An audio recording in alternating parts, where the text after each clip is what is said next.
We're going to get back to that breaking news out of Dixon County. Like we told you earlier in the show, there is a guilty verdict in the trial against Steven Wiggins for the 2018 death of Sergeant Daniel Baker. And News 2's Stephanie Langston has been in the courtroom for the emotional trial. She is joining us live right now as we heard that verdict come in live for you here on News 2. Stephanie, what can you tell us? Well, guilty on all 10 counts. Obviously, a huge relief for the Baker family. I did just speak to Sergeant Daniel Baker's widow, Lisa, who says this is actually just the first step. She says now we're moving on to the next phase, and they're ready to see him get the death penalty. Now we're joined with Chris Davis, Sheriff Chris Davis, of Humphreys County, who actually gave Sergeant Baker his start. Yes, ma'am. Sergeant Baker come to us out of the Marine Corps, and him being a local resident of our county, he started to work with us just out of the Marine Corps back in the late part of 2006, early 2007. Actually, one of my first hires when I went into office, and this has been an extremely emotional ride. I just can't imagine what the family's been through. One of your best friends, really, I actually talked to you about this a couple of months ago. You told me you have a pair of his handcuffs at your house. Can you tell us that story?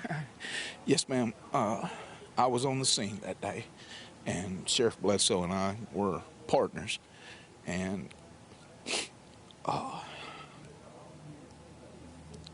excuse me, had asked me to come down and help with the scene. And that was the day that I pulled the handcuffs off his hip that had been burnt from the situation that day. Those burnt handcuffs now inside your home. The other pair, I'm told, are going to be around Wiggins when he's transported. Is that correct? That's correct. That's correct. That's yeah. That's the ones that we're understanding is that were engraved and used to transport him every time that he's moved. So, yes, ma'am.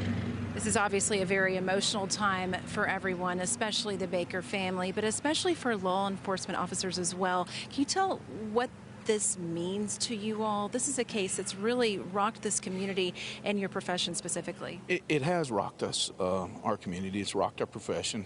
I had texted General after the closing comments and just said thank you. It all comes together, and it's good to see him stand up for law enforcement the way he does. And you know, it's every day we go to work, we put on our armor. It's not every day that we put on our armor to be executed the way that Sergeant Baker was, and to see General come out and stand for us the way he has, see the public stand for us the way they have, means the world.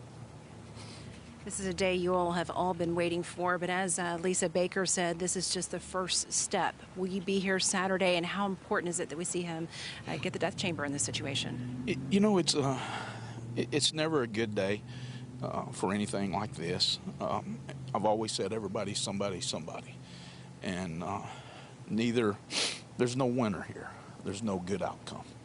And whatever happens is set well by law, and I'm a believer in our system, and I think it'll work the way it needs to work.